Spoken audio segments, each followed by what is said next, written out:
Leg.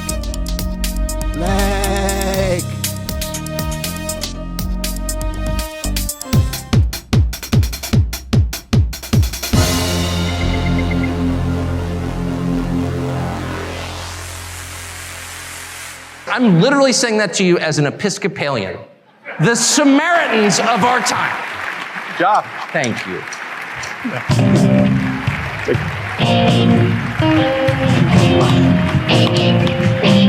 It might be time to start to reassess the terms we use to describe what we're watching. So when I started at Heritage, the presumption was, and this is a very Anglo-American assumption, that the debates we're having are kind of rational debates about the way to get to mutually agreed upon outcomes, right? So like we all want the country to be more prosperous and free and people to be less oppressed or whatever. And so we're going to argue about tax rates. And I think higher tax gets us there. I'm like Keynesian and you disagree or an Austrian or whatever. But the objective is the same. And so we write our papers and they write their papers and may the best papers win. I don't think that's what we're watching now at all. I don't think we're watching a debate over how to get to the best outcome. I think that's completely wrong. And I've come to this conclusion, and I should say at the outset, I'm an Episcopalian, so don't take any theological advice from me, because I don't have any. I grew up in the shallowest faith tradition that's ever been invented. It's not even a Christian religion at this point, I say with shame. But I'm just saying this as an observer of what's going on. There is no way to assess, say, the transgenderist movement with that mindset. Policy papers don't account for it at all. If you have people who are saying, I have an idea, let's castrate the next generation. Let's sexually mutilate children. I'm sorry, that's not a political debate. What? It has nothing to do with politics. What's the outcome we're desiring here? An androgynous population? Is that really what are we arguing for that? I don't think anyone could defend that as a positive outcome. But the weight of the government and a lot of corporate interests are behind that. Well, what is that? Well, it's irrational. If you say, well, I think abortion is always bad. Well, I think sometimes it's necessary. That's a debate I'm familiar with. But if you're telling me that abortion is a positive good, what are you saying? Well, you're arguing for child sacrifice, obviously.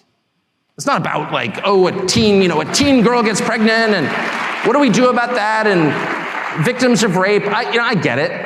Of course I understand that, and I have compassion for everyone involved. But when the Treasury Secretary stands up and says, you know what you can do to help the economy? Get an abortion. Well, that's like an Aztec principle, actually. There's not a society in history that didn't practice human sacrifice. Not one. I checked. Even the Scandinavians, I'm ashamed to say. It wasn't just the Mesoamericans, it was everybody. So that's what that is. What's the point of child sacrifice? Well, there's no policy goal entwined with that. No, that's a theological phenomenon. And that's kind of the point I'm making. None of this makes sense in conventional political terms. When people or crowds of people, or the largest crowd of people at all, which is the federal government, the largest human organization in human history, decide that the goal is to destroy things, destruction for its own sake. Hey, let's tear it down. What you're watching is not a political movement, it's evil. So if you want to assess, and I'll put it in and I'll stop with this. I'll put it in non-political, or non-specific theological terms, and just say, if you want to know what's evil and what's good, what are the characteristics of those? And by the way, I think the Athenians would have agreed with this. This is not necessarily just a Christian notion. This is kind of I would say, widely agreed upon understanding of good and evil. What are its products? What do these two conditions produce? Well, good is characterized by order, calmness, tranquility, peace, whatever you want to call it, lack of conflict, cleanliness. Cleanliness is next to godliness. It's true, it is.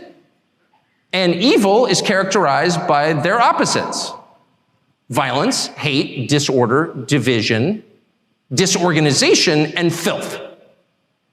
So if you are all in on the things that produce the latter basket of outcomes, what you're really advocating for is evil. That's just true. I'm not calling for a religious war, far from it. I'm merely calling for an acknowledgement of what we're watching, which is not what, and I'm certainly not backing the Republican Party. I mean, ugh. I'm not making a partisan point at all. I'm just noting what's super obvious. Like those of us who are in our mid-50s are caught in the past in the way that we think about this. One side's like, no, I've got this idea and we've got this idea and let's have a debate about our ideas. They don't want a debate. Those ideas won't produce outcomes that any rational person would want under any circumstances. Those are manifestations of some larger force acting upon us. It's just so obvious. It's completely obvious.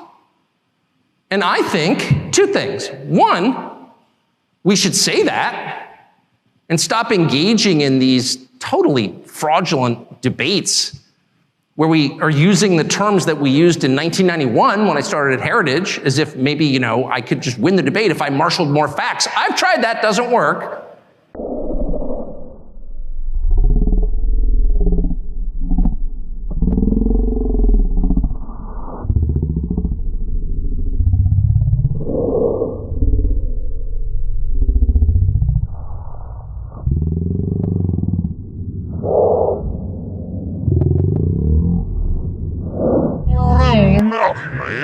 This is the book is now with you now. Tom and Murph, we see him up now. I snarf us in Jag mixar, men så visst den jag ser rummet så snöf vid jag säger visst den jag snarare. I know, serious now.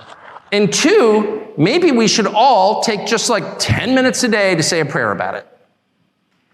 I'm serious. Like, why not? And I'm saying that to you, not as some kind of evangelist. I'm literally saying that to you as an Episcopalian, the Samaritans of our time. I'm coming to you from the most humble and lowly theological position you can. I'm literally an Episcopalian, okay? And even I have concluded it might be worth taking just 10 minutes out of your busy schedule to say a prayer for the future. And I hope you will.